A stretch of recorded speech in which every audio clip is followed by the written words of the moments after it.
저는 제일 궁금한 건 이거예요, 사실. 쓰면 안 되는 거. 가장 중요한 임신 중 사용하면 안 되는 성분.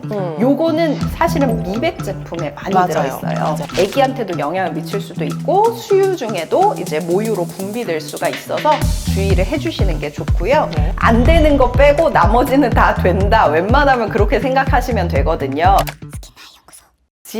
GSM도 임신 중에 뭐 화장품이나 스킨케어, 샴푸 이런 거 다 성분 보고 골라서 사용하셨어요? 모든 걸 다 그렇게 하진 않았는데요. 기능성 화장품이라던가 안 쓰던 연고 같은 거 써야 되는 상황에서는 이게 태아한테 미치는 영향이 있는 건지 꼭 인터넷으로 찾아봤던 것 같아요. 혹시 몰라서. 아무래도 임신 중에 어떤 제품이 안전한지, 어떤 성분이나 어떤 제품을 사용하면 안 되는지 이거를 좀 명확하게 정리를 해드리면 조금 마음이 안심이 되실 것 같아서 오늘은 사용해도 되는 성분, 사용하면 안 되는 성분 정리해 드리도록 하겠습니다. 그리고 한간에는 여드름 연고도 쓰면 안 된다 그러고 먹는 약은 절대 안 된다 그러고 막 여드름 치료는 절대 임신 중에 하면 안 된다 이런 얘기들이 많으니까 맞아요. 포기하게 되는 경우가 많거든요. 그래서 속상한데 임신 중에도 안전하게 쓸 수 있는 여드름 완화 성분들이 있다면서요. 네, 대표적인 성분이 벤조일 퍼록사이드, 그러니까 과산화 벤조일이라고 하는 성분인데요.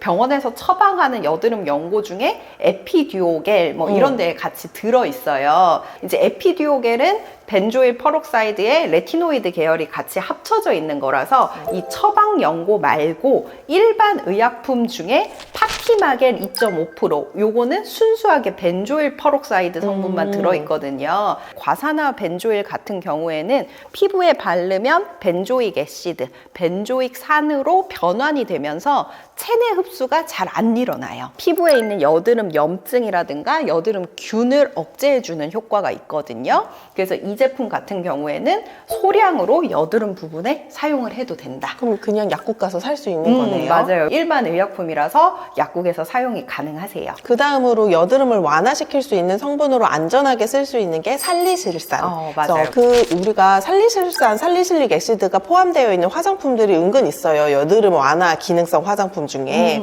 얘가 임신 중에 쓰면 안 되는 거 아닌가 하고 문의도 많이 하시고 찾아보시기도 많이 하는데 실제로 살리실산 2% 이하의 성분에서는 농도에서는 임신 중에도 안전하게 쓸 수 있는 걸로 나와 있습니다. 우리나라에서 허가되는 살리실산을 이용한 화장품은 모두 다 2% 이하의 농도로만 성분이 들어가 있거든요. 그래서 화장품은 다 안심하고 쓰셔도 상관이 없어요. GSM이 만드신 클렌징 폼도 완화잖아요. 맞아요. 여드름 완화 있는 클렌징 폼이 있는데 그것도 살리실산이 들어있거든요. 그것도 사실은 문의가 많았어요. 이게 임신하고 나서도 사용해도 되나요? 청소년도 사용해도 되나요? 막 이런 문의가 많았는데 걱정 안 하시고 사용하셔도 상관이 없습니다. 임신하면 또 이제 피부가 갑자기 색소가 많아지고 칙칙해지거든요. 그렇죠. 그래서 미백에 굉장히 관심이 생깁니다, 갑자기. 근데 미백에도 안심하고 쓸 수 있는 성분이 있나요? 자외선 반응이라든가 그 다음에 내부에서부터 호르몬 반응에 의해서 기미가 진해지기 때문에 제일 기본은 임신 중에도 자외선 차단제예요. 유기자차, 무기자차 다 상관없이 쓰실 수는 있으나 유기자차가 조금 더 흡수율이 높기 때문에 진짜 나는 100% 안전하게 쓰고 싶다. 그러면 백탁 현상을 감안하시더라도 무기자차를 사용하시면 되고요. 나는 출근도 해야 되고 뭔가 사회활동을 해야 되는데 백탁이 너무 심한 거는 조금 싫다. 그러시면 혼합자차를 사용을 하시면 되겠습니다. 그리고 무기자차를 사용을 하실 때는 백탁을 감안해야 되는 것도 있지만 이제 씻어내는 과정이 중요하거든요. 그래서 세안에 꼭 신경을 쓰고 사용을 해주시면 되겠습니다. 그 다음에 이제 쓸 수 있는 성분은 우리 아하.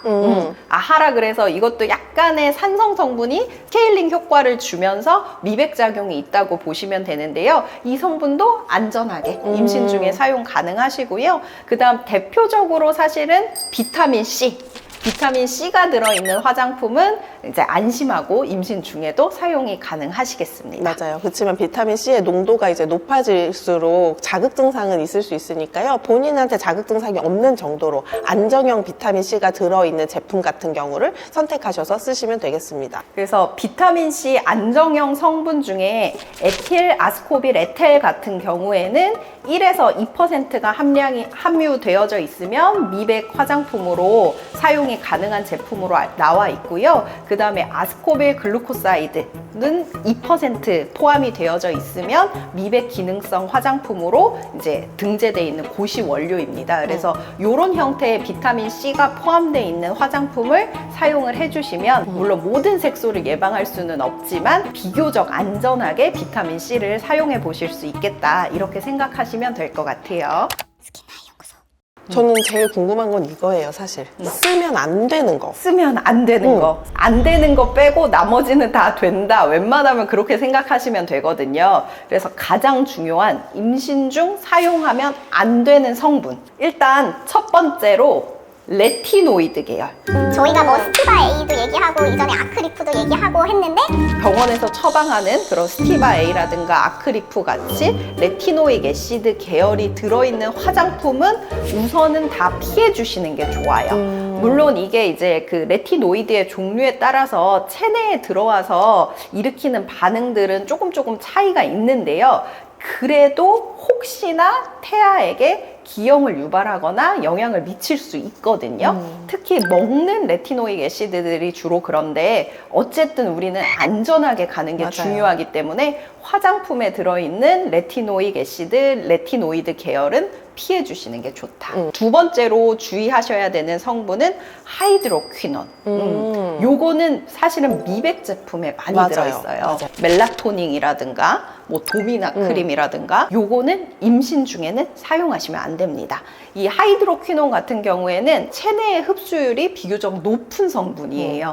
아기한테도 영향을 미칠 수도 있고 수유 중에도 이제 모유로 분비될 수가 있어서 주의를 해주시는 게 좋고요. 네. 그다음 이제 우리가 임신 출산할 때 탈모가 많이 생기잖아요. 임신 중에는 미녹시딜을 먹거나 바르시면 안 됩니다.